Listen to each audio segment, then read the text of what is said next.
Oui, bonjour, moi c'est Martin Hoek. Aujourd'hui, dans cette vidéo, je vais vous parler de différentes techniques de basse que les musiciens des années 90, faisant partie d'un mouvement qui avait levé beaucoup de questions par rapport à l'éthique des jeunes, le mouvement du post-grunge.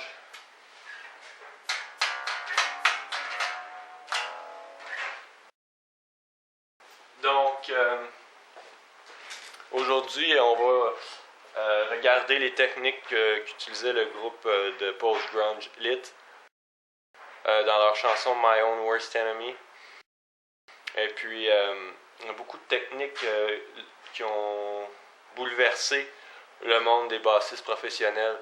En passant, le post-grunge, c'est pas seulement un style de musique, mais entre autres, c'était une attitude de musique grunge, en particulier les sons épais et les guitares distordues, mais avec un son plus orientation commerciale. Donc, plusieurs groupes qui ont marqué le mouvement post-grunge, puis avec des bassistes extraordinaires. Donc, c'est pour ça aujourd'hui on fait une vidéo, c'est pour des groupes comme 12 Stones, Alien Ant Farm, Chevelle, Crossfade, Daughtry, Godsmack,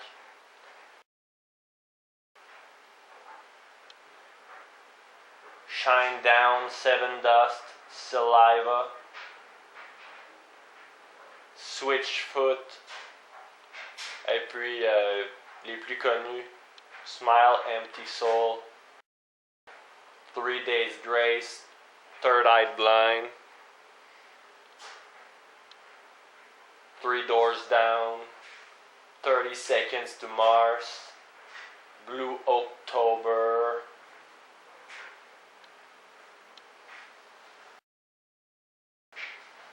Donc on va aller étudier un peu les techniques de basse que ces groupes-là utilisaient. Bon, la première section va être par rapport aux gears, à l'équipement, quoique ces groupes qui tiraient les ficelles dans le monde du post-grunge au long des années 90, début 2000, les équipements qu'ils utilisaient, qui rendaient leur son plutôt distordu. Donc, la plupart du temps, il y avait la Metal Zone. La Metal Zone, c'est une pédale qui laisse personne indifférent. Son son épais, ses hautes fréquences, ça percer les tympans des oreilles, et puis ses basses fréquences lourdes. La plupart des gens aussi utilisaient des, comme moi je suis chanceux, j'en ai une, des basses Fender. C'est des basses Squier. Le bassiste de Sum 41, qui est dans un mouvement lui plus punk, utilisait ça. Aussi la blonde du chanteur de Sum 41 avait aussi un équipement Squier, un Telecaster avec un X-Rose dessus en tape, comme le chanteur de Sum 41. Et puis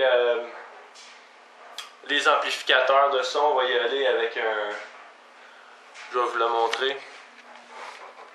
Ça, les mouvements, dans le mouvement post-grunge, j'utilisais beaucoup ça. C'est un amplificateur Univox, transistor.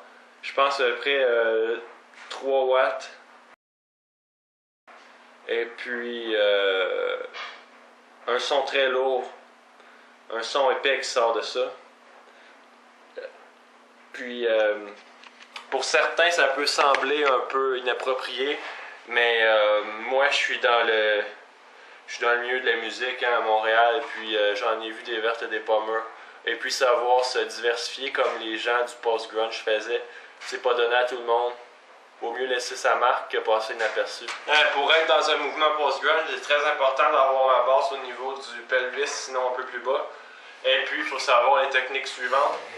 Ça peut paraître unorthodoxe pour certains, mais ça s'appelle du slap.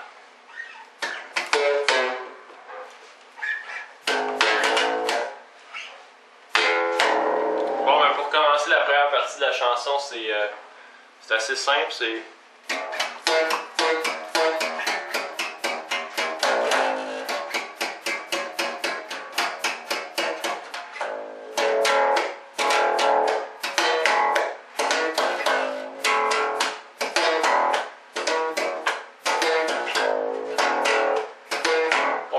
comme ça, sinon on peut faire comme ça.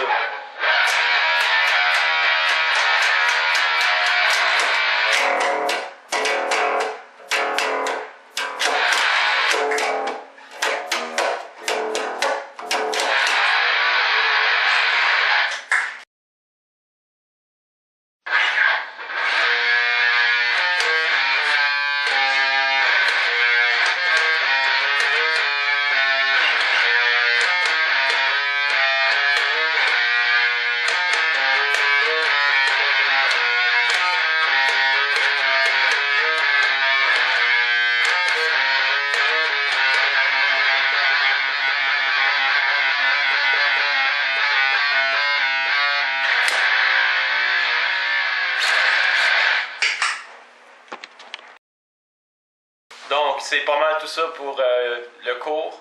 Et puis, j'espère que vous allez arriver à jouer cette chanson. Et puis, l'important dans tout ça, c'est de faire ce qu'on aime et puis laisser faire les jugements des autres. Et puis, si vous voulez, j'ai pris mon chapeau pour ressembler comme le créateur du grunge. J'ai pris mon chapeau à une friperie, comme quelques centaines de dollars. Mes lunettes, ça j'ai été chanceux, je les ai trouvées au Walmart.